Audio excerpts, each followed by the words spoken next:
புத்தக பிரியர்கள் அனைவருக்கும் இனிய மாலை வணக்கம். நந்திபுரத்து நாயகனின் 23ஆம் பகுதி தொடர்கிறது. எழுதியவர் டி.கே. ரவீந்திரன், வாசிப்பவர் எம். வேதநாயகி.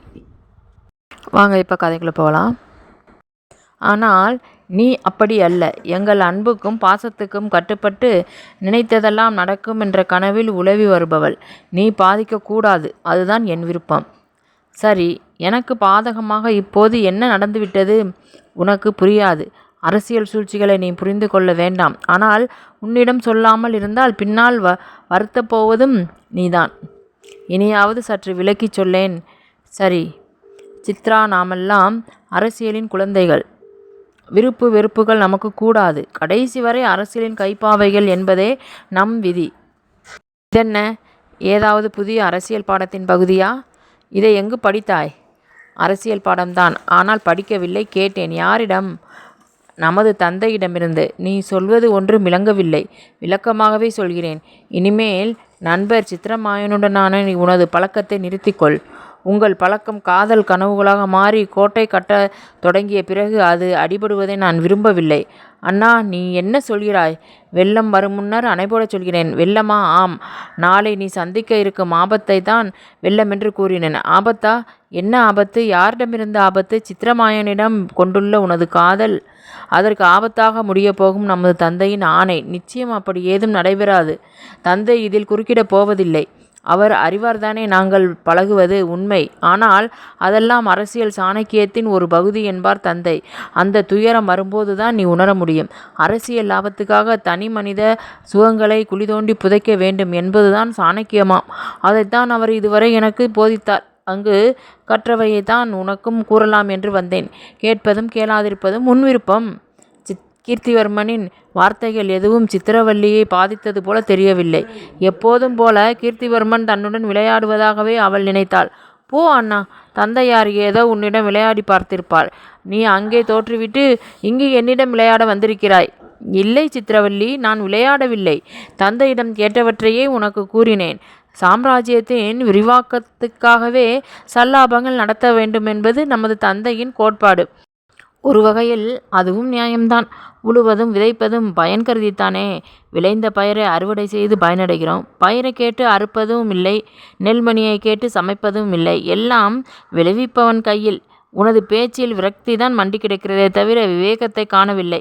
இருந்தால் மனித உயிருக்கும் பயிருக்கும் முடிச்சிட்டு பேச மாட்டாய். இந்த அளவுக்கு நீ வருந்துவதற்குரிய காரணம்தான் என்னால் புரிந்து கொள்ள முடியவில்லை. நான் சுயநலம். அதுதான் எனது வருத்தத்துக்கு காரணம். நான் உன்னை, நண்பர் சித்திரமாயரை, ஏன் நமது தந்தையை, நம் தேசத்தை, அனைத்தையும் அளவு கடந்து நேசிப்பதால் என்னை திடப்படுத்தி கொள்ள இயலாமல் வேதனைப்படுகிறேன். நீ வருந்தாதே அண்ணா. பல்லவ இளவரசரை பற்றி நமது தந்தையார் என்னிடம் இதுவரை நல்லவிதமாகவே கூறியிருக்கிறார். எப்படியும் அவர் நாளை பல்லவத்துக்கு முடிமன்னர் ஆவது உறுதி என வாக்களித்துள்ளார். ஆம், வாக்களித்திருப்பார். வாக்களிப்பதும் நிலை மாறுவதும் அரசியலில் மிகச் சாதாரணம்.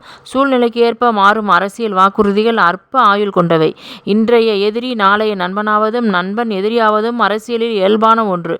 இதை போக போக நீ புரிந்து கொள்வாய். அதனால் எதற்கும் எச்சரிக்கையுடன் இருக்கவே உன்னை அறிவுறுத்த வந்தேன்.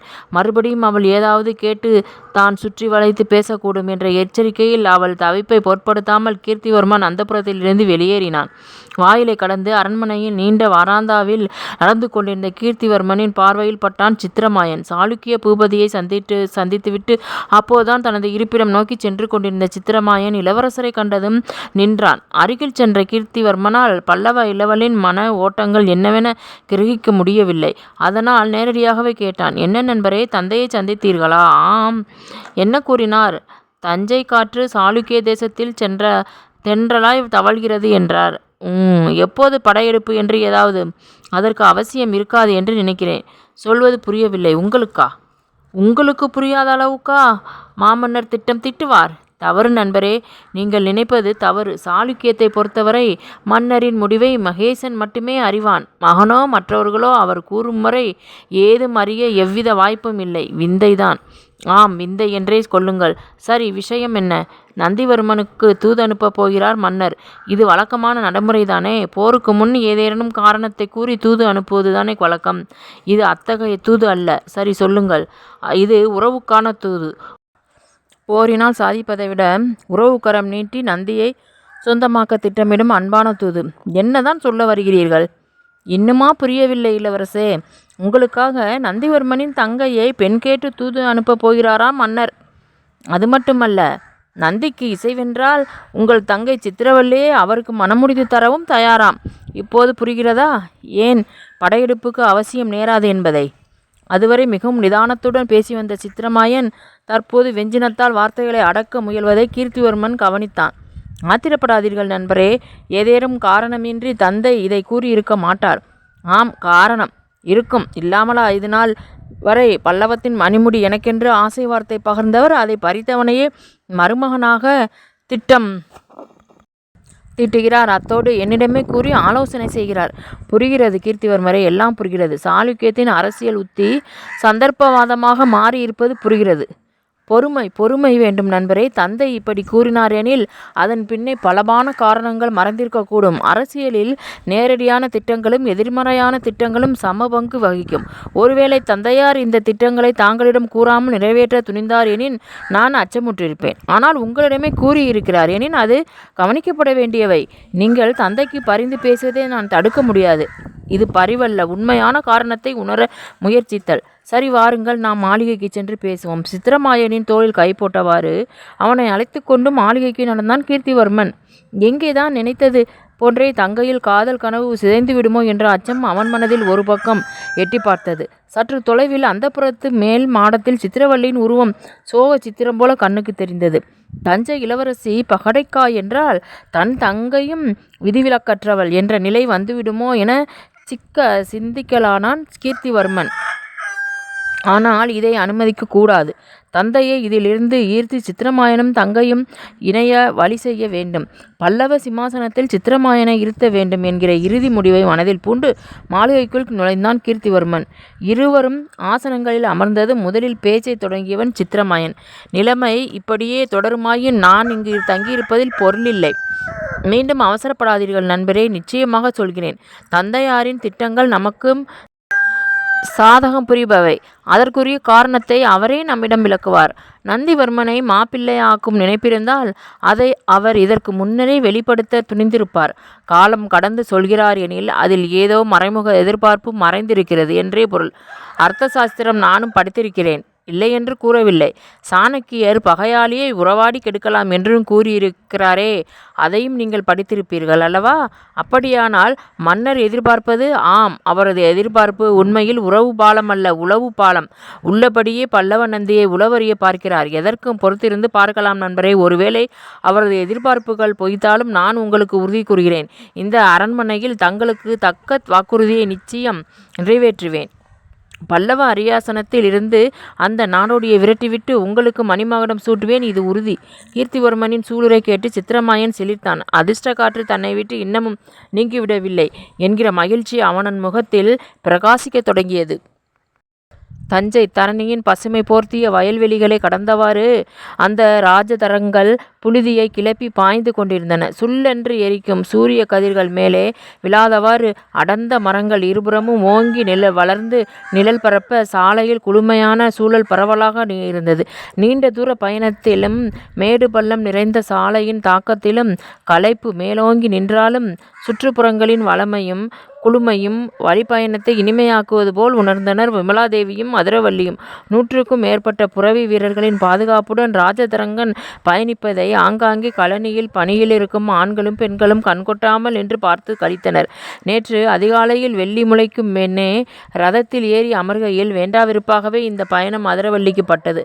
தட்டவும் முடியவில்லை. சரி, சென்றுதான் பார்ப்போம் என்கிற முடிவோடு பயணித்தவளுக்கு அரண்மனையின் பழகிய சுவர்களுக்கு வெளியே பரந்த உலகின் பல வண்ண காட்சிகள் மனதுக்கு இனிமை சேர்த்தது. இளவரசி விமலாவின் விழிகள் சிறகடிக்கும் பட்டாம்பூச்சிகளாக படபடவென அடித்துக்கொண்டு இயற்கையின் அழகை படம் பிடித்தன. வேண்டாவிருப்பாக பயணித்தவளுக்கு இந்த பயணம் இத்துணை ஆனந்தம் தருமென்றோ அழகுற வசீகரிக்குமென்றோ முன்னே தெரிந்திருக்க நியாயமில்லை. மாலைக்குள் குடந்தை சென்று விடலாம். அங்கு சற்று ஓய்வெடுத்து பயணித்தால் அந்தி சாயும் வேளையில் நந்திபுரம் சென்றடையலாம் என்று கூறியிருந்தார் அண்ணன். நந்திவர்ம பல்லவனைத்தான் அவள் அவ்வாறு குறிப்பிட்டாள். உனக்கும் விமலாவைப் போல என்னை அண்ணா என்று அழைக்கும் உரிமை உண்டென்று கூறிய நாள் முதல் நந்தியை தனது அண்ணனாகவே கருதி உரிமை பாராட்டினாள் அவள். சில நேரங்களில் விமலாதேவி சொல்வாள், நீ அண்ணாவிடம் காட்டும் அன்பும் அவர் உன்மீது பொழியும் பாசமும் கண்ணார காண்பவர்களுக்கு அவருடன் பிறந்தவள் நானா நீயா என்ற ஐயம் எழாமற் போகாதென்று. மதுரவல்லியின் மனம் அந்த வார்த்தைகள் தரும் மகிழ்ச்சியில் நிரம்பி வளையும். காஞ்சிக்கும் தஞ்சைக்கும் என்னவோர் ஒற்றுமை!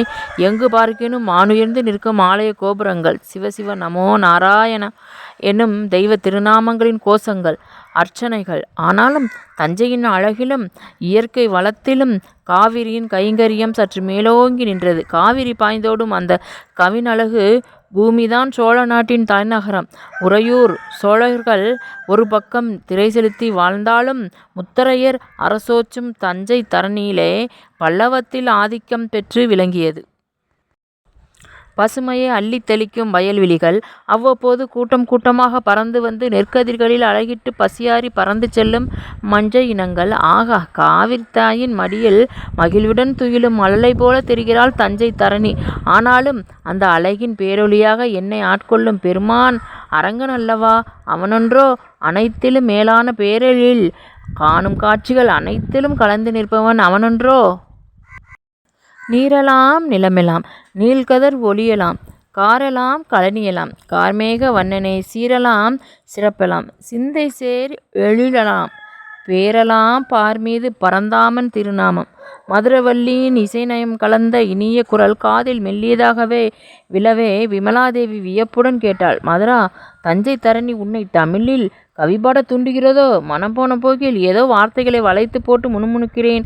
இதெல்லாம் கவி என்றால் அது தமிழை பழிப்பதாக ஆகிவிடாதா? அப்படி சொல்லாதே. வார்த்தைகளை வளைக்கவும் ஒடிக்கவும் கூட திறமை வேண்டாமா? நீ நன்றாகத்தான் பாடுகிறாய். நிச்சயம் பரந்தாமன் உனது பாடலை காது கொடுத்து கேட்பார். அவள் அப்படி கூறியது மதுரவல்லிக்கு தன்னை அறியாமலே நாணம் கைவந்தது. இருந்தும் அவள் தன்னை வெளிக்காட்டாமல் கூறினாள், இல்லை இளவரசி, கவிபாடும் வல்லமை எனக்கில்லை.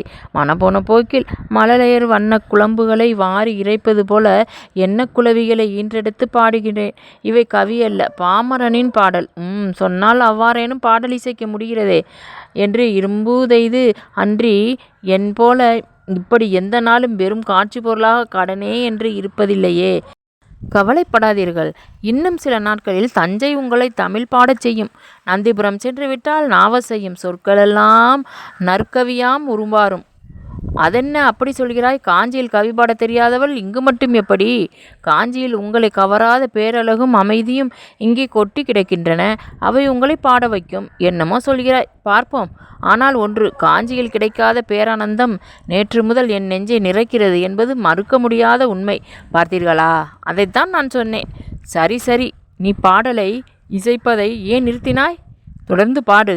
அரங்கனின் அடிகளுக்கு அவை மலராய் சொரியட்டும். அவளிடம் அவ்வாறு கூறிவிட்டு விமலாதேவி ரதத்தின் பக்கவாட்டில் திரும்பி அமர்ந்து கொண்டு வெளிப்புற காட்சியில் லைக்கலானாள். அவளது உள்ளம் உற்சாக மிகுதியால் துள்ளியது. 2 நாட்களுக்கு முன்னர் அண்ணன் நந்திபுரம் போகப் போகிறோம் என்று கூறியதும் தளபதியும் வருகிறார் என்று கோடிட்டு காட்டி கேலி செய்ததும் நினைவில் வந்து நின்றது. அந்த நொடி முதல் கொண்டே தனது நெஞ்சம் பூரித்து புலங்காகிதம் அடைந்து காணப்படுவதை அவளால் மறைக்க முடியவில்லை. இருந்தபோதும் தனது உள்ளம் கவர்ந்தவன் உடன் வரவில்லை என்பதும் அரசியல் அலுவல் நிமித்தம் வர தாமதமாகும் என்பதும் சற்று உறுத்தலாகவே தோன்றியது. வரட்டும், பார்க்கலாம். வராமலா போய்விடுவார்? கண்டுகொள்ளாமல் சென்றதற்கும் சேர்த்து மொத்தத்தில் வசூலித்து விடலாம். மனது நினைத்ததை மறுபடியும் நினைக்கையில் அகமுகத்தில் செம்மை பூசியது. இதழ்கள் துடித்து நகைப்பை தடுக்க எங்கே தோழி தன்னை பார்த்து விடுவாளோ என்ற அச்சம் பீறிட்டது. ஆனால் மதுரவல்லி எழில் உலவும் வெளிப்புறத்தை வெளிநட்டவளாய் அமர்ந்திருந்தாள். சரி, இவளை இப்படியே விடக்கூடாது. பேச்சு கொடுத்து பார்ப்போம் என்ற நினைப்பில் விமலா மதுரவல்லியை அழைத்தாள். மதுரா, பாலாளி வண்ணனை மனதுள் இருத்தி சேவித்து வந்தவள் இளவரசியின் குரலால் தன்னிலை பெற்று திரும்பினாள். சொல்லுங்கள் இளவரசி. நாம் நந்திபுரம் அடையும் போது அவர் அங்கு காத்திருப்பாரா? இருக்கத்தானே வேண்டும். அதற்கு நாம் நந்திபுரம் அடையும் போது அந்தி சாயும் வேலையாகும் என்றல்லவா அண்ணன் கூறினார். இருக்கட்டும். ஆனால் என்ன?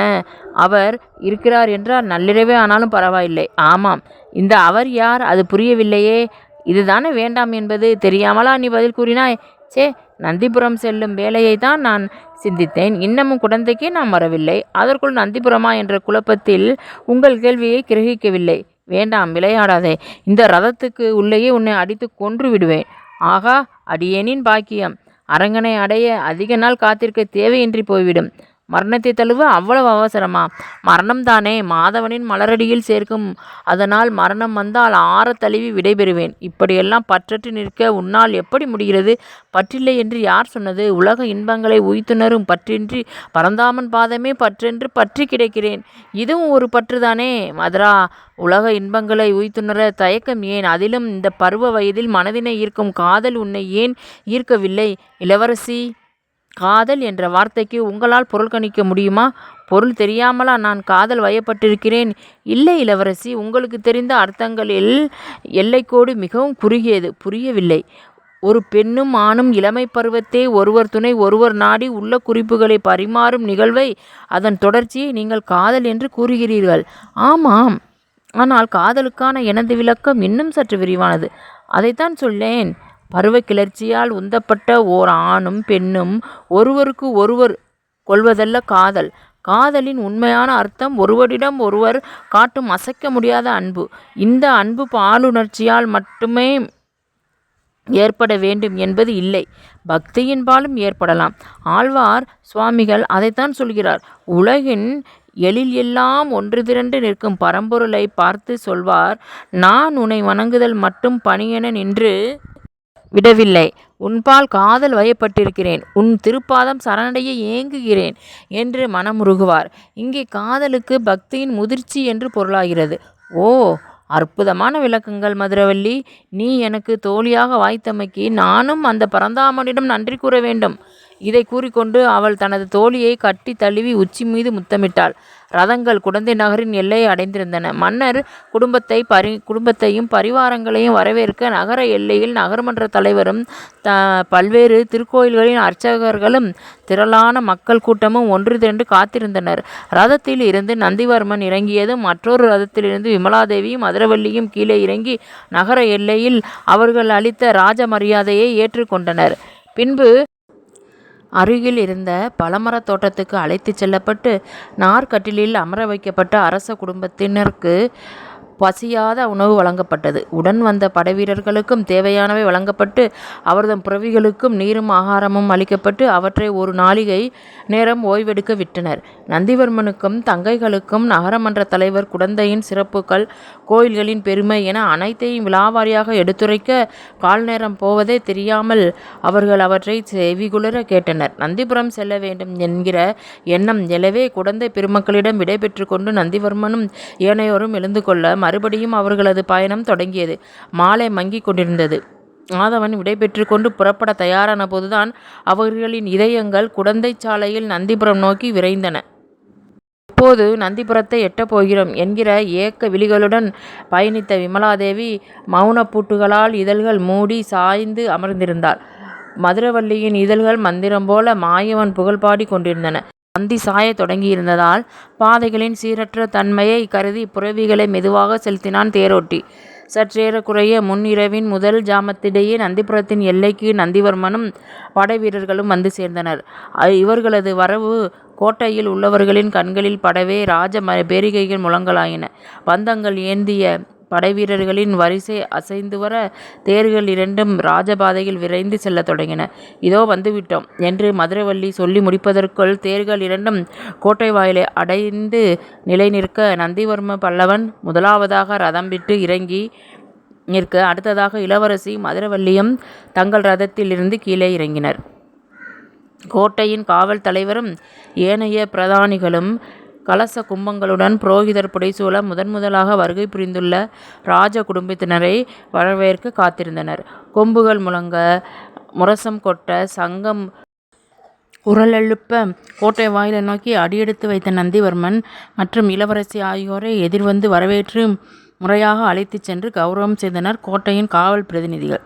கோட்டை முகப்பின் கம்பீரத்தை ஒருமுறை அண்ணாந்து பார்த்துவிட்டு நந்திவர்மன் கூறினான், காஞ்சியின் கலையழகையும் மிஞ்சுகிறது இந்த எழில் அழகு.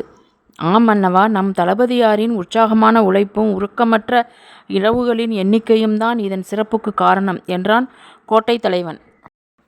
உண்மை. நந்திவர்மன் பெற்ற பேறுகள் அனைத்திலும் பெரும் பேறு உதயச்சந்திரனை தானை தலைவனாக பெற்றதுதான் கோட்டை தலைவரே. நந்தியின் பேச்சில் நன்றி கலந்த பெருமிதம் சுடர்விட்டது.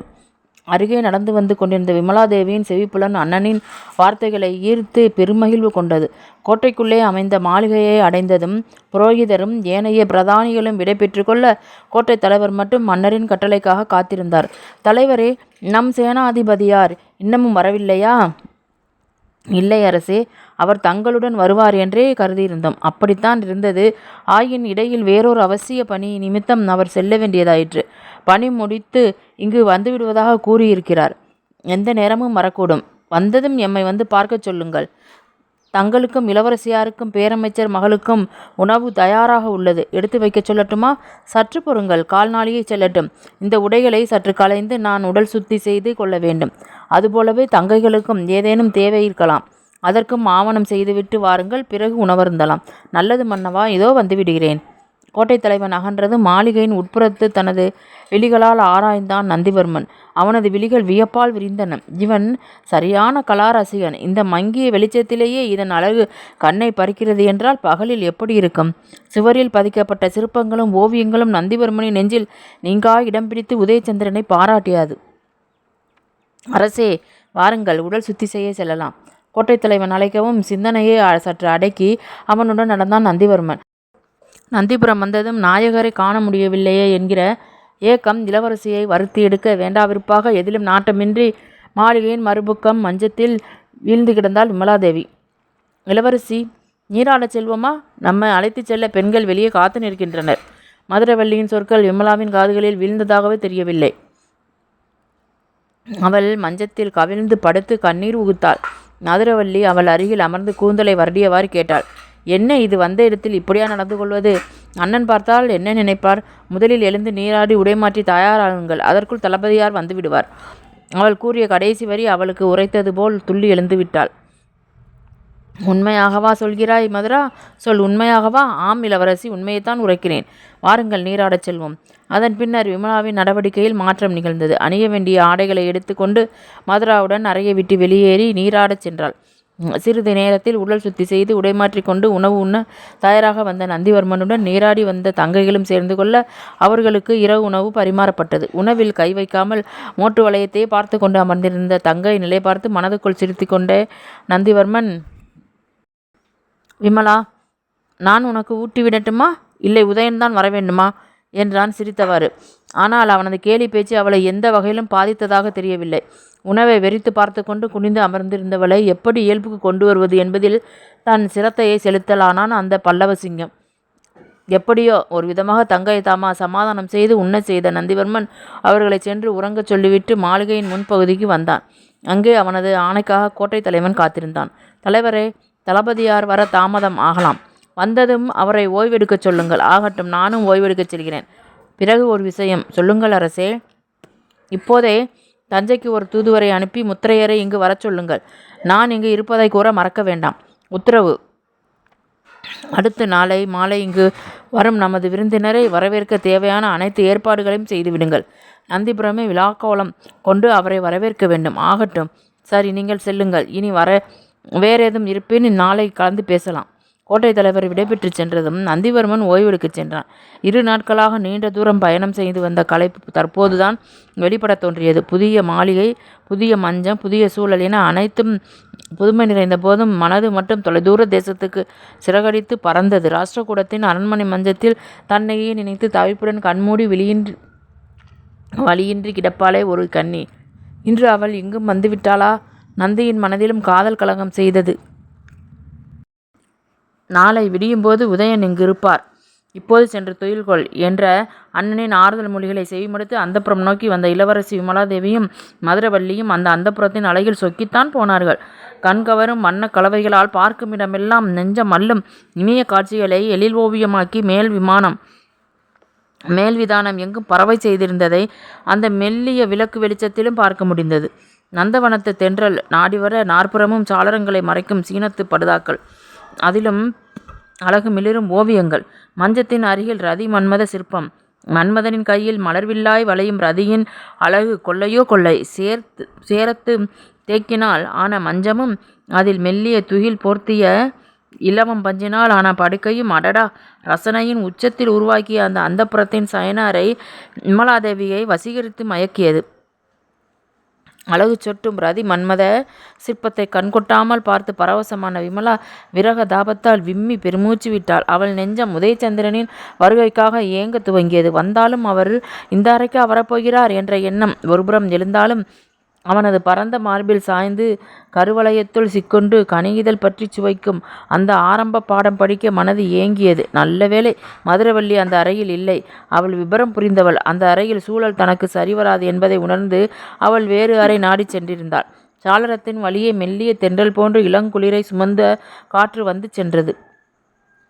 நந்தவனத்து மலர்களின் சுகந்தம் அந்த காற்றில் இழைந்து வந்து நாசிக்குள் நுழைந்தன. கவரி வீசும் பெண்டிற்கு வேலை இருக்கவில்லை.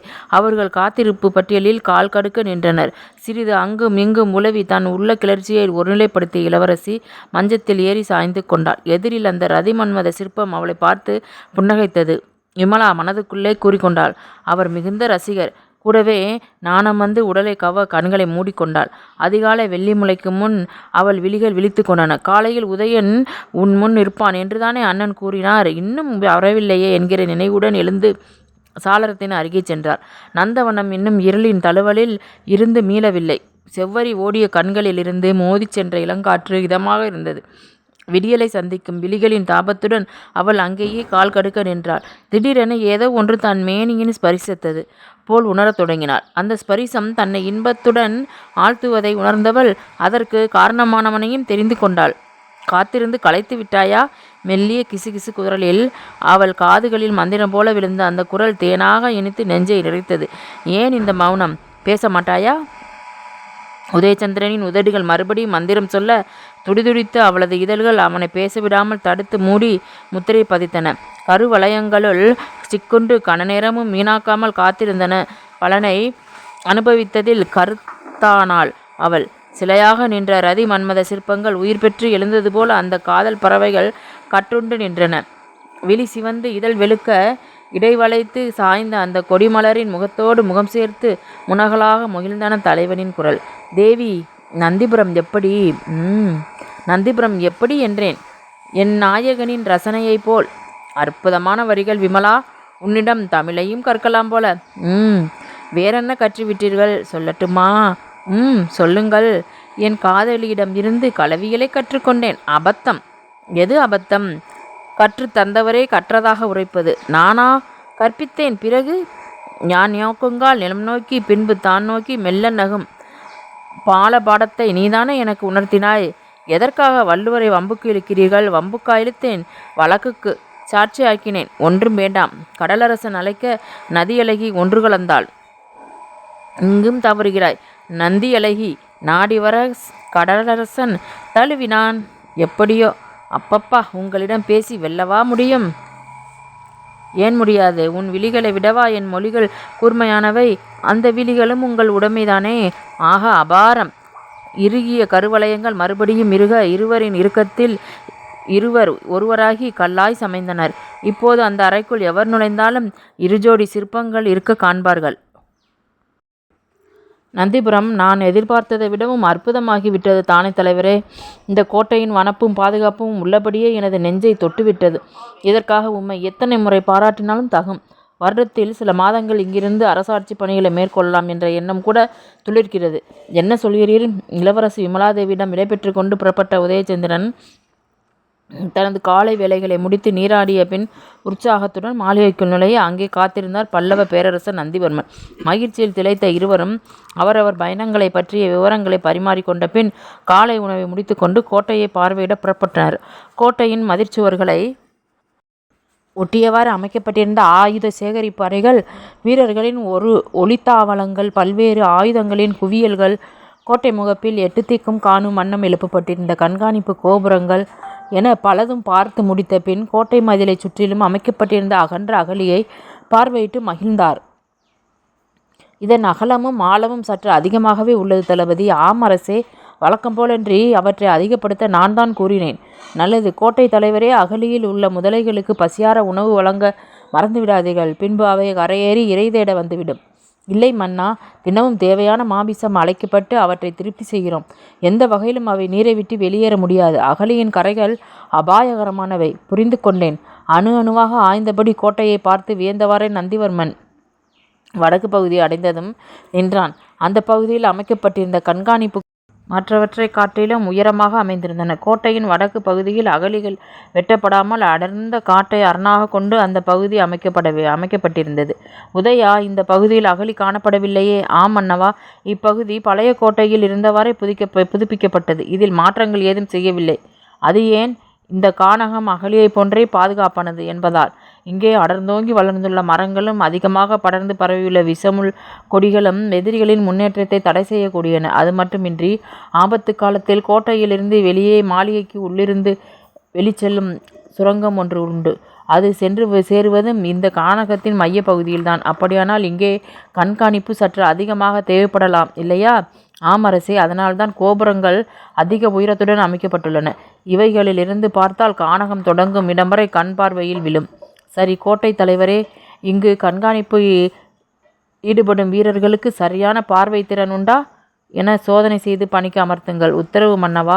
சரி, வாருங்கள், கீழே செல்வோம். நந்திவர்மனும் தளபதியும் முன் செல்ல அவர்களின் பின்னை சிரத்துடன் தொடர்ந்து சென்றான் கோட்டை தலைவன். காஞ்சிக்கு சென்றதும் உடனடியாக இந்த கோட்டை பாதுகாப்புக்கு தேவையான ஆயுதங்கள் வேண்டும் அளவுக்கு இங்கே அனுப்பி வைத்து விடுங்கள். அத்துடன் திறமை மிக்க வீரர்கள் கொண்ட படைப்பிரிவு ஒன்றும் இங்கே நிரந்தரமாக இருக்கட்டும். சரிவேந்தே.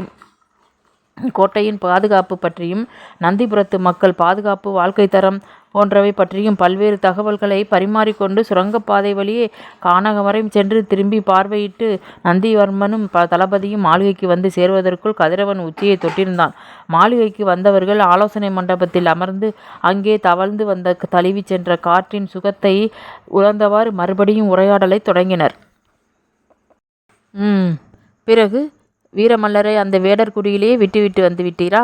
இல்லை அரசே, அவர் இன்று மாலைக்குள் இங்கு வந்துவிடுவார். அவர்களின் வேண்டுகோளை தட்ட முடியவில்லை. மேலும் நமது கவிஞர் பரமேஸ்வரவர்மரும் நிர்பந்தம் செய்ததால் என்னால் தட்ட முடியவில்லை. இந்த கபாலிகர்களை எப்படிதான் திருத்தி நல்வழிப்படுத்துவது என்பதுதான் புரியாத புதிர்.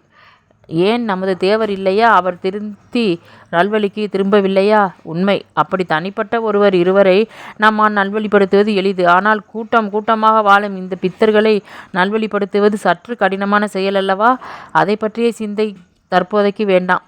எது எப்படியோ எப்போது நடக்க வேண்டுமோ அப்போது நடக்கும். சாளுக்கியர்களின் நடவடிக்கை பற்றி ஏதேனும் தகவல்கள் கிடைத்ததா? எப்படியும் அவர்கள் சும்மா இருக்க மாட்டார்கள் என்பது நிச்சயம். சாளுக்கியர்கள் ஏதோ பூடாகமாக செய்து வருவதாக எனக்கு எண்ண முடிகிறது. இன்று அதிகாலை இங்கு வருவதற்கு முன்பு நான் குடந்தையில் ஒரு காட்சி கண்டேன். உள்ளபடியே அது என்னை வியப்பில் ஆழ்த்தியது. என்ன அது? நாங்கள் வரும்போது ஏதும் கண்ணில் படவில்லையே. நீங்கள் நகரின் முக்கிய சாலை வழியே வந்திருப்பீர்கள். நான் வந்தது புறவி பாதையல்லவா, அதனால்தான் அது என் கண்ணில் பட்டது. சரி, என்னதான் அது? குடந்தையின் மேற்கு ரத வீதியிலிருந்து சற்று வடக்கு புறமாக ஒரு வணிகனின் மாளிகை உண்டு. அந்த மாளிகை நேற்று ஜெகஜோதியாக காட்சியளித்தது. ஆடலும் பாடலுமாக அமர்க்களப்பட்ட அந்த மாளிகைக்குள் என்னை மறைத்து கொண்டு எட்டி பார்த்தேன். வங்கத்திலிருந்து வந்த ஒரு கணிகை தன் பரிவாரங்களுடன் தங்கி இருக்கிறாள். அப்சரஸ் தோற்றால் போங்கள். அப்படி ஒரு வசீகர அழகு. விமலாவிடம் சொன்னீரா?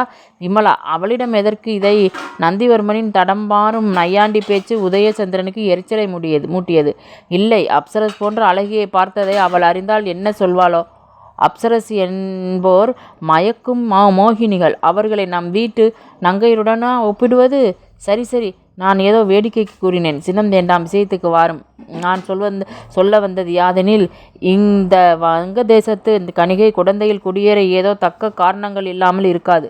பொதுவாக கணிகையை நாட்டு தலைநகரங்களில் நங்கூரம் பாய்ச்சுவதுதான் வழக்கம். அதுவும் இவரை போன்ற அழகும் ஆற்றலுமிக்க ஒருத்தி குடந்தையில் வந்து தங்கியிருப்பது வியப்பானது. முதலில் அவள் வங்கத்து கணிகைதானா என்பதை அறிய முற்பட வேண்டும். உண்மை. அவளை கண்காணிக்க ஏற்பாடு செய்யுங்கள். நமது தஞ்சை அரசர் முத்தரையரை வர சொல்லியுள்ளேன். அவரது மனக்குறிப்பையும் அறிந்துவிடலாம். அவர் பாவம் ஏது மரியாதவர். ஆனால் நந்தினி அவரது கட்டுப்பாட்டில் இல்லை என்பதுதான் இப்போதைக்கு வேதனைக்குரியது. எப்படியும் நந்தினி மகாத்மியம் காஞ்சி சென்றதும் முடிவுக்கு வந்துவிடும். அடுத்தென்ன? தங்கள் திருமண ஏற்பாடுதான். ராஷ்டிரகூடத்து தகவல் தந்து ஆயத்தங்களை செய்ய தகவல் தர வேண்டும். அதற்கு நீர்தான் பொருத்தமானவர். நான் அவளிடம் முன்னரே உம்மை அனுப்புவதாகத்தான் கூறியிருக்கிறேன். இங்கு பிரச்சனை ஏதும் இல்லாதது வரை நான் செல்வதில் குழப்பமில்லை. பிரச்சனை ஏதும் வராது. அப்படியே வந்தாலும் சாளுக்கியர்கள் தானே, அவர்களை நான் பார்த்து கொள்கிறேன். பிறகென்ன? எல்லாம் நினைப்பது போலவே நடைபெறும். வாயில் பக்கம் காவலன் ஒருவன் வந்து நின்றான். மாமன்னருக்கு வணக்கம். வாழ்க பல்லவம். சொல், என்ன செய்தி? தஞ்சை அரசர் தங்களை காண வருகை புரிந்துள்ளார். உடனே சென்று இங்கே அழைத்து வாம். நந்திவர்மனின் ஆணை பிறந்ததும் காவலன் விரைந்தான். அடுத்த சில நொடிகளில் தஞ்சை அரசர் பெரும்பிடுகு முத்தரையர் தனது உத்தரியத்தால் முகத்தை துடைத்தவாறே வந்து சேர்ந்தார். மாமன்னருக்கு வணக்கம். தளபதியாருக்கும் வந்தனங்கள். வாருங்கள் தஞ்சை காவலரே, பசியாறிவிட்டீர்களா? ஆம் அண்ணா, வந்ததும் கவனித்து விட்டார்கள். சரி, அமருங்கள். நாம் சிறிது உரையாடிவிட்டு நீங்கள் ஓய்வெடுத்துக் கொள்ளலாம். நன்றி அரசே. சரி, எப்படி இருக்கிறீர்கள்? தங்கள் கருணையால் நான் நலம், குடிகளும் நலம். தஞ்சை அரசரின் முகத்தில் ஏதோ ஒரு துயரம் ஒட்டி கொண்டிருப்பது போல தெரிகிறதே.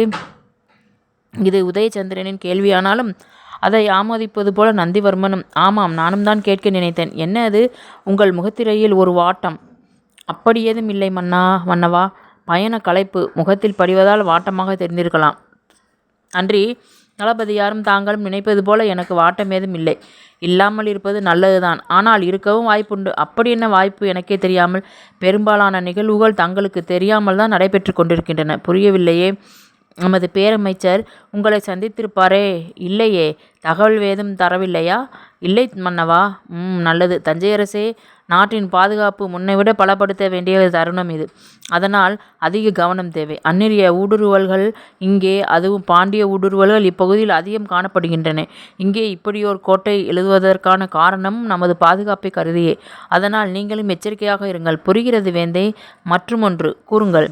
அரசியலையும் சுயலாபத்தையும் ஒன்றாக கருதி செயல்படும் போக்கு இன்றைக்கு வலுப்பெற்று விட்டன. சுயலாபம் கருதி செயல்படும் ஒவ்வொரு காரியத்தையும் அரசியலின் மூடு திரையில் உருவகப்படுத்தும் செயல்கள் அரங்கேற்றுகின்றன. ராஜ விசுவாசம் முன் போன்று இன்றி மாறி வருவதை காலம் உணர்த்துகிறது. மன்னர் எதையோ நினைத்து கொண்டு பூடகமாக பேசுவதாக தெரிகிறது. நான் நினைப்பதை புரிந்து கொள்ளும் சக்தி தங்களுக்கு இல்லாமல் இல்லை. பேரமைச்சரை சந்திக்கும்போது நிச்சயமாக அது தெரிய வரும். நீங்களும் உங்கள் தமையனார் காடக முத்தரையரும் பேரமைச்சரும் எனது உயர்வுக்கு மிக முக்கியமானவர்கள். நான் இந்த நந்திவர்ம பல்லவ மல்லன் இந்த பேரரசின் அரசனாக முடிசூட்டி அரசாள்வதற்கு நீங்கள்தான் காரணமானவர்கள். உங்களின் முயற்சியினால் தான் எங்கோ முளைத்த இந்த பயிர் இங்கே பறித்து நடப்பட்டது. நட்டதுடன் நின்றுவிடாமல் பயிரை பேணி பாதுகாத்து வளர்த்து நெடுமரமாக்கினீர்கள். ஆனால் நிழல் தரும் இந்த வேளையில் இங்கே சிலர் சுயலாபங்களுக்காக குழி பறிக்கும் வேளையில் இறங்க காண்கிறேன்.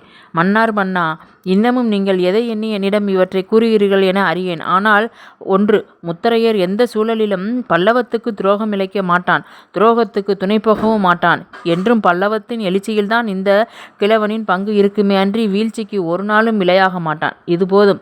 இந்த உறுதி ஒன்று போதும். தஞ்சை அரசே, மற்றவற்றை நான் பார்த்து கொள்கிறேன். தஞ்சை அரசர் இன்று இங்கே தங்கியிருந்து நாளைய விழாவில் கலந்து கொள்ள வேண்டும். இம்முறை நினைவூட்டுவது போல் பேசியது உதயச்சந்திரன். ஆம், மறந்தே விட்டேன். இன்று நன்கு ஓய்வெடுத்து கொள்ளுங்கள். நாளைய விழாவுக்காகத்தான் தங்களை அழைத்தேன். நமது உரையாடலில் அதை மறைந்து விட்டேன். அதனால் என்ன, நான் தங்கிச் செல்கிறேன். ஆமாம், விழா என்கிறீர்கள். என்ன விழா? யாராயினும் வருகிறார்களா? மறுபடியும் தவறு நேர்ந்து விட்டது. கேளுங்கள். நாளைய நம் நகருக்கு சோழபூமியின் தவச்செல்வர் உலகளந்த பெருமானின் ஊழியர் திருமங்கை ஆழ்வார் சுவாமிகள் வருகை புரிகிறார்கள். அந்த தவச்செல்வரின் அருள்மலையில் நனைவதற்காகத்தான் தங்களை தஞ்சையில் இருந்து வரவழைத்தேன். நன்றி மன்னா, நன்றி. பெரும்பேறு நல்கிவிட்டீர்கள். சரி, இனி சென்று நன்றாக ஓய்வெடுத்து கொள்ளுங்கள். அவர் மாலைக்குள் வந்துவிடலாம். முடிந்தால் வரவேற்பு நிகழ்வுக்கு வரப்பாருங்கள். வருகிறேன் அரசே, நிச்சயம் வருகிறேன். இறைவனையே கண்முன் கண்ட கலியன் அல்லவா? அவரை காண்பதும் கடவுளை காண்பதும் ஒன்றன்றோ? நல்லது. இனி காலம் கடத்த வேண்டாம். சென்று ஓய்வெடுத்து கொள்ளுங்கள். யாரெங்கே? நந்திவர்மனின் அழைப்பை கேட்டு ஓடி வந்து பணிந்த காவலனிடம் நமது தஞ்சை வேந்தரை விருந்தினர் மாளிகைக்கு அழைத்துச் சென்று என்று முடிப்பதற்குள் முந்திக் கொண்ட உதயச்சந்திரன், அரசே, அப்பணியை நானே ஏற்றுக்கொள்கிறேன் என்று முன்வந்தான். சரி, அதுவும் நல்லதே. நீங்கள் செல்லும் வழியில் கோட்டை தலைவனை இங்கு வரச் சொல்லுங்கள் என்றான் நந்திவர்ம பல்லவன். உத்தரவு. வருகிறேன் அரசே. தஞ்சை அரசர் விடை பெற்று கொள்ள வாருங்கள் என்று கூறி விடை கொடுத்தான் பல்லவன். மாலை நேரத்துக்கான ஆடல் பாடல் நிகழ்வுகளுக்கு தங்களை அலங்கரித்து கொண்டும் இசை கருவிகளுக்கு ஏற்றி கொண்டும் ஒருபுறம் ஆயத்தங்கள் நடைபெற, மாளிகையின் உட்புறத்தில் நித்திரை கலைந்தும் எழ மனமின்றி மஞ்சத்திலேயே புரண்டு படுத்து உடலின் அயற்சியை விரட்ட முயற்சி மேற்கொண்டால் காஞ்சனமாலா. வாதாபியில் எவ்வித தொல்லையுமின்றி உல்லாச வாழ்க்கை வாழ்ந்து போய் இங்கே இரவு முழுதும் ஆடிப்பாடி ஆள் பிடிக்கும் வேலை 2 நாட்களில் அழுத்து விட்டது. காஞ்சியை போல் வாதாபியை போல் ஏதேனும் தலைநகர பகுதிகளில் ஆடியிருந்தால் ஆட்டத்தை ரசிக்கவும் ஆளை ரசிக்கவும் அரசு பிரதிநிதிகள் பலரும் வந்திருப்பர். ஆனால் கிடைக்கும் பலனும் பரிசுகளும் ஏராளம். பார்த்தால் போதாதென்று பழக துடிப்பவர்கள் அதற்கேற்ப வாரி இறைப்பர். ஆனால் இங்கே தல யாத்திரை வரும் பக்த கோடிகளும் உள்ளூர்வாசிகளும் அன்றி வேறொருவரும் பரிதாக சொல்லிக்கொள்ளும் அளவுக்கு பசையுள்ள மனிதர் அல்ல. நந்திபுரம் கோட்டையில் தங்கும் அரசு அதிகாரிகள் குடந்தைக்கு வருவார்கள் என்ற சாளுக்கிய பூபதியின் கணிப்பு எந்த அளவுக்கு சாத்தியம் என்பதும் காஞ்சனமாலாவுக்கு புரியவில்லை. இன்று மாலை தோழிகளுடன் வெளியே சென்று ஆலயங்களை தரிசிக்க வேண்டுமென்று ஓர் எண்ணம் உந்தினாலும் அங்கே செல்வதலால் தனக்கு எந்த பயனும் விளையப் போவதில்லை என்ற உண்மையும் உறுத்தத் தொடங்கியது.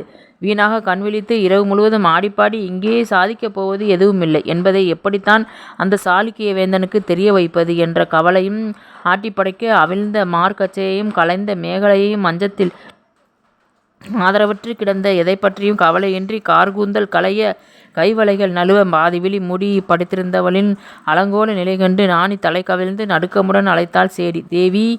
மெல்லிய மயிலிறகால் அவள் மேனியில் வருடியவாறு அந்த பணிப்பெண் அழைத்த பாங்கு அழகியலை வெளிப்படுத்தியது. ஏய், எதற்காக என்னை தொல்லை செய்கிறாய்? தேவி, தாங்கள் எழுந்து நீராட வாருங்கள். தங்களுக்காக வெந்நீர் காய்கிறது. மாலையில் ஆலயத்துக்கு செல்ல வேண்டும் என்றீர்களே, அதனால்தான் எழுப்ப வந்தேன். போ, நான் நீராடவில்லை, ஆலயத்துக்கும் வரவில்லை. பிறகு இன்றைய ஆடல் பாடல் நிகழ்ச்சி எல்லாம் நீங்களே பார்த்து கொள்ளுங்கள். அரசர் சினங்கொண்டால் எதற்காக இங்கே யார் வருகிறார்? குருடர்கள் முன்னே நிதியம் வைத்தது போல இவர்கள் முன்னே நான் ஆடினால் என்ன, நீங்கள் ஆடினால் என்ன? அருகிலுள்ள கோட்டையிலிருந்து யாரேனும் வந்தால் அவர்களை கவரத்தானே நாம் அனுப்பப்பட்டோம். எல்லாம் எனக்கு தெரியும். நீ வீணாக புலம்பி தீர்க்காதே. கோட்டையில் இருப்பவர்கள் எவராவது இதுவரை வந்தார்களா? சொல். தேவி, ஒரு விஷயம் சொல்ல மறந்தேன். என்ன? சொல். எதை மறந்தாய்?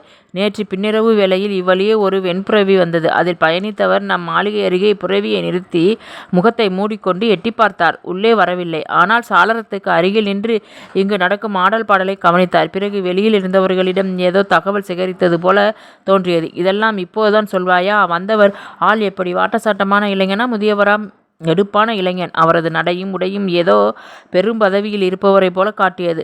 அவர் வந்த புறவியே உயர்ந்த அரபி குதிரையாகவே தோன்றியது. வேறு யார் அவரை பார்த்தது? நான் மட்டுமின்றி குவளைவெளியும் பார்த்தாள். ஆக, நமது ஆடலும் பாடலும் பல்லவ அரசுக்கு தெரிந்திருக்கும் என்கிறாய்? ஆம். அதனால் நமக்கான இறை தேடி வரும் என்கிறாய்? ஆம் தேவி. போடி, நீயும் உன் கணிப்பும். வாசல் வரை வந்து ஒளிந்து நின்று பார்த்தவன் உள்ளே நுழையாமல் சென்றுள்ளான். எனில் இனிமேல் வருவான் என்பது என்ன நிச்சயம்? அவன் நம்மை கண்காணிக்கும் தகுதி பெற்ற அரசு அதிகாரியே இருப்பான். அதனால் நமது நிகழ்வுகள் இனிமேல் பல்லவ அரசின் கண்காணிப்பில் வந்துவிடும். அது ஆபத்து தானுங்கூட. ஐயோ, என்ன தேவி இப்படி சொல்கிறீர்கள்? அவர்கள் நம்மை கண்காணிக்க நாம் அப்படி எந்த தவறும் செய்துவிடவில்லையே. செய்யாமல் இருக்கத்தான் கண்காணிப்பு. நாம் பணி துவங்கும் முன்னரே பல்லவம் விழித்து கொண்டு விட்டது. இனி பகரக்காய் உற்றினால் தாயம் விழாது. இதுவரை வந்தது வீண் முயற்சி என்கிறீர்களா? ஆம். இனி இங்கு இருப்பதா திரும்புவதா என்பதை அவர்தான் தீர்மானிக்க வேண்டும். யார்? சாளுக்கிய வேந்தரா? ஆம். அவருக்கு உடனடியாக இந்த தகவலை பகிர வேண்டும். நீ சென்று எழுத்தாணியும் நறுக்கோலையும் கொண்டு வா. தேவி, நீங்கள்? எனக்கென்ன, போய் சொன்னதை செய். நீங்கள் மேலாடை அணியவில்லை. எழுந்து அமர்ந்தால் கச்சையை கட்டிவிட்டு செல்கிறேனே. ஒன்றும் வேண்டாம். நீ போய் ஓலையும் எழுத்தாணியும் எடுத்து வா. போகிறாயே, உன் கச்சையை அவிழ்க்கவா? ஐயோயோயோ! அலறியடித்து கொண்டு ஓடினாள் பணிப்பெண். அவளது ஓட்டம் காஞ்சனமாலாவுக்கு சிரிப்பை வரவழைத்தது. குலுங்கி குலுங்கி சிரித்து ஓய்ந்தாள். வந்தவன் யாராக இருப்பான்? எடுப்பான இளைஞன் என்கிறாள்.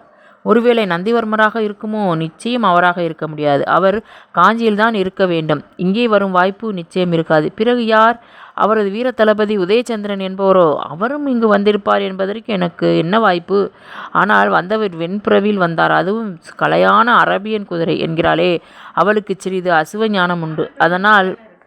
அதனால் அது தவறாக வாய்ப்பில்லை. அப்படி உயர்ந்த ஜாதி குதிரையில் வருபவன் என்றால் ஒன்று நந்திவர்ம பல்லவர் அல்லது அவரது வீர தளபதி. இவர்களுக்கு அல்லாமல் வேறு யாருக்கும் இது போன்ற அசுவங்கள் அமைய வாய்ப்பில்லை.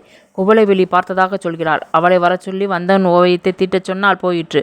அந்த நினைவு வந்ததும் சட்டென எழுந்து அமர்ந்தவள் தனது மஞ்சத்தின் பக்கவாட்டில் கட்டப்பட்டிருந்த அழைப்பு மணியை அடித்தாள். வெளியிலிருந்து ஒரு சேடி ஓடி வந்தாள். வந்தவள் வாய் பிளந்து நின்று காஞ்சனமாலாவை பார்த்ததும் தலை குனிந்தாள். என்ன பார்க்கிறாய்? ஏதோ காணாததை கண்டது போல என்று குவளை வெளியே அழைத்து வா. அப்படியே கவரி வீசுபவளையும் வரச்சொல். சொன்னதுதான் தாமதம். வந்தவள் சிட்டாக பறந்தாள். தினமும் தானே உடுத்தி சமைத்து நிற்கிறோம். அப்படி நின்றென்ன விருந்துண்ண வருபவன் மருந்துக்கும் தூயில் வேண்டாம் என்றல்லவா பாடாய்படுத்துகிறான். அப்போது வேண்டாத தூயில் இப்போது மட்டும் எதற்கு? காஞ்சனமாலாவின் மனம் கேட்ட கேள்விக்கு மறுமொழி பகர அங்கு எவரும் இல்லை. ராஷ்டிரகூட தலைநகர் எலிஸ்பூர் வழக்கம்போல் ஆரவாரத்துடன் இயங்கிக் கொண்டிருந்தது. அந்தி சாயும் வேளை நாளங்காடிகளின் கூச்சலும் இரைச்சலும் அடங்கி அல்லங்காடி தன்னை வெளிக்காட்டத் தொடங்கியிருந்தது. மக்கள் கூட்டம் அங்குமிங்கும் அறக்க பறக்க வேண்டியதை வாங்கி கொண்டு கால்நடையாகவும் காளை வண்டியிலும் கழுதை மீதும் அமர்ந்து வெளியேறும் அந்த பரபரப்பான சூழலில் நகர வீதிகள் வலம் வந்து கொண்டிருந்தான் புரவி வீரன் ஒருவன். அல்லங்காடிகளின் பரபரப்பு சூழலை அளவீடு செய்து கொண்டு அங்குள்ள வணிகர்கள் மற்றும் பொதுமக்களை அலட்சிய பார்வை பார்த்து கொண்டும் தனது புரவியை நடத்தி சென்ற அவனை கூடி நின்றவர்கள் கவனித்த போதும் யார் எனும் கேள்வியை உதிர்க்காமல் அவரவர் பணியில் மும்முரமாயினர். அவனது தோற்றம் அவனை அந்நாட்டவன் அல்ல என்பதை பறைசாற்றியது. புரவியில் இருந்து இறங்காமல் மற்றவர்களை அலட்சியப்படுத்தி கொண்டு செல்லும் அவனது துடுக்குத்தனத்தை பொறுக்க முடியாதவர்கள் தங்களுக்குள்ளே முணுமுணுத்து வெறுப்பை உமிழ்ந்தவாறு செயல்பட்டனர். ஏறக்குறைய அரை நாளிகை நேரம் அவன் அந்த அல்லங்காடியை சுற்றி சுழன்று வலம் வந்தபின் தனது புரவியிலிருந்து இறங்கி அதன் கடிவாளத்தை பற்றியவாறு சற்று பொறுமையுடன் நடந்து அங்காடி தெருவின் வடகோடியில் அமைந்திருந்த பழைய மாளிகை ஒன்றின் கதவை மெல்ல தட்டினான். சில நொடிகளில் கதவு திறக்க ஒரு முக்காடிட்ட உருவம் வெளியே தலை நீட்டி அவனை பார்த்ததும் தலை வணங்கி வழிவிட்டது. வந்தவன் உள்ளே நுழையவும் கதவு மூடப்பட்டது. பல்லவனா, என்ன செய்கிறார்? அவனது கரகரத்த குரல் முக்காட்டு உருவத்திடம் கேட்டது. இதோ வந்துவிடுவார். சுங்கங்களை சரிபார்க்கிறார். சரி சரி, மெல்ல வரட்டும், அவசரம் ஒன்றும் இல்லை. வந்தவன் கூடத்தில் இருந்த இருக்கை ஒன்றில் அமர்ந்த பின் சிறிது சுற்றுமுற்றும் கண்ணோட்டிய பின் முக்காட்டு உருவத்திடம் கேட்டான். சொல், நாட்டு நடப்புகள் எப்படி? அப்படி குறிப்பிட்டு சொல்லும் அளவுக்கு ஏதும் இல்லை. ஓரிரு திங்களுக்கு முன் நடைபெற்றதுதான் தங்களுக்கு தெரியுமே. தெரியும் தெரியும். இந்த தந்தி துர்கா பெண்ணுக்கு இவ்வளவு செல்லம் கொடுத்து வளர்க்கக்கூடாது. என்ன ஒரு துணிச்சல்! உண்மைதான். பல்லவத்தில் ஒருவரும் அவரை அடையாளம் காணவில்லையாம். நந்திவர்மனும் படைத்தலைவனும் மட்டும்தான் புரிந்து கொண்டு செயல்பட்டார்களாம். நந்திவர்மன் அவளுக்கு வேண்டப்பட்டவனாகிவிட்டான். இந்த உதயணன் நினைத்தால் ராஷ்டிரகூடம் மட்டுமல்ல, பல்லவும் அழிந்து மண்ணோடு மண்ணாக அதிக நேரம் பிடிக்காது. புரியவில்லை இவர்களுக்கு. புரிய வைக்கிறேன். அதற்காகத்தானே உங்களையெல்லாம் இங்கே அனுப்பி வைத்தேன். தந்தி துர்காவை இன்று சந்தித்து இரண்டில் ஒன்று கேட்டுவிட வேண்டியதுதான். அவர் மறுத்தால் மறுத்துதான் பார்க்கட்டுமே. மரியாதையாகத்தானே இசைந்து பெண் தர முன்வந்தால் ஆயிற்று. அன்றி முரண்டு பிடித்தால் நானே தூக்கிச் செல்லும் நிலைமைக்கு ஆளாவான் என்பதை இன்று உணர்த்தத்தான் போகிறேன். அரண்மனைக்கு போகப் போகிறீர்களா? ஆம் பலவண்ணா, வரட்டும். கலந்து கொண்டு புறப்பட வேண்டியதான். எதுவானாலும் பெண் கேட்பது நல்ல விஷயம். அதை பகலில் சென்று கேட்பதுதான் முறை. இரவு நேரத்தில் வீணாக. சரி, அதுவும் நல்லதுதான். இன்று தங்கிவிட்டு நாளை சென்று பார்க்கிறேன். நீ எனக்கு நீராட ஏற்பாடு செய். இதோ. முக்காட்டு உருவம் அங்கிருந்து அகன்றதும் உதயணன் தனது கச்சையை சற்று தளர்த்தி ஆயசமாக சாய்ந்து கொண்டான். கச்சையிலிருந்து வெளியே எடுத்த சுருள் ஒன்றை பிரித்து அதிலிருந்த ஓவியத்தை கண்கொட்டாமல் பார்த்து ரசித்தான். உணர்ச்சி பொங்கியவனாய் அந்த ஓவியத்தின் உதடுகளில் முத்தமிட்டு சிலிர்த்தான். ரேவா, உன்னை அடையாமல் உறங்க மாட்டான் இந்த உதயணன். அவனது உதடுகள் முணுமுணுத்தன. ஆசை தீர பார்த்து மகிழ்ந்தவன் அந்த ஓவியச் சுருளை மறுபடியும் கச்சையில் செருகி கொள்ளவும் பல்லவனா வந்துவிட்டார் என்பதற்கு சான்றாக அவரது செருமல் கவனத்தை ஈர்த்தது. வந்து வெகு நேரம் ஆயிற்றா? இல்லை, இப்போதுதான். அமருங்கள். அருகே இருந்த ஆசனத்தில் அமர்ந்து கொண்ட பல்லவனா கேட்டார். காரணமின்றி வந்திருக்க மாட்டீர்களே? உண்மைதான். ஆனால் இந்த காரணம் உமக்கும் தெரிந்ததுதான். தெளிவாக்கினால் நல்லது. தந்தி துர்காவிடம் நானே நேரடியாக சொல்லப் போகிறேன். ஓ, நேரில் சென்றால் மகளை தந்து விடுவார் என்கிற கணிப்பா? ஏன் தரமாட்டானா? அப்படி முடியாதென்று உறுதிபட கூறட்டும். பிறகு காண்பிக்கிறேன் இந்த உதயணன் யாரென்று. பல்லவத்தை நாடுகிறான் ராஷ்டிரகூடன். பல்லவன் நாளைக்கு பல்லவனாக இருப்பதும் இல்லாது போவதும் ராஷ்டிரகூடனின் முடிவில் இருக்கிறது. நமக்கு பல்லவன் விரோதியா என்ன? இதுவரை இல்லைதான். ஆனால் இப்போது ஆகிவிட்டான். இளவரசி நந்தியைத்தான் நாடுகிறாள். அந்த பயணமே அதை உணர்த்தி இருக்கும். அதையும் பார்த்து விடுகிறேன். அவளுக்கு நாயகன் நானா இல்லை நந்தியா என்பதை நாளைய முடிவு சொல்லும். அரசரை சந்திக்கும் முடிவில் மாற்றமில்லை. இல்லை. ஏன்? ஏதேனும் காரணம் உள்ளதா? விரும்பா பெண்ணை அடைவதால் என்ன லாபம் என்று சிந்தித்தேன். காரியம் நடந்த பின் விரும்பித்தானே ஆக வேண்டும். இருந்தாலும் தானாக கனிவதும் தடியால் அடித்து கனியச் செய்வதும் வெவ்வேறு அல்லவா? மாமா, நீங்கள் விவரம் புரியாமல் பேசுகிறீர்கள். இத்தோடு நந்திபுரத்து நாயகனின் இப்பகுதி முடிவடைகிறது. அடுத்த பகுதியில் நந்திபுரத்து நாயகனை காணலாம். அதுவரை விடைபெறுபவர் வேதநாயகி. இதுவரைக்கும் நீங்கள் சேனலை சப்ஸ்கிரைப் பண்ணாமல் பார்த்துக்கிட்டு இருந்தீங்கன்னா இப்போ சப்ஸ்கிரைப் பண்ணி வச்சுக்கிறீங்க. ஏன்னா இதனோட தொடர்ச்சியை நீங்கள் சப்ஸ்கிரைப் பண்ணி வச்சுருந்தா நான் அப்லோட் பண்ணும்போது உங்களுக்கு உங்கள் ஃபோனில் நோட்டிஃபிகேஷன் வரும். அதுக்காக தான் சொல்கிறேன், சப்ஸ்கிரைப் பண்ணி வச்சுக்கிறீங்க. இதுவரைக்கும் பொறுமையாக இந்த கதையை கேட்டதுக்கு ரொம்ப நன்றி. அடுத்த பகுதியில் பார்க்கலாம். அதுவரை வணக்கம் கூறி விடைபெறுவர் எம் வேதநாயகி.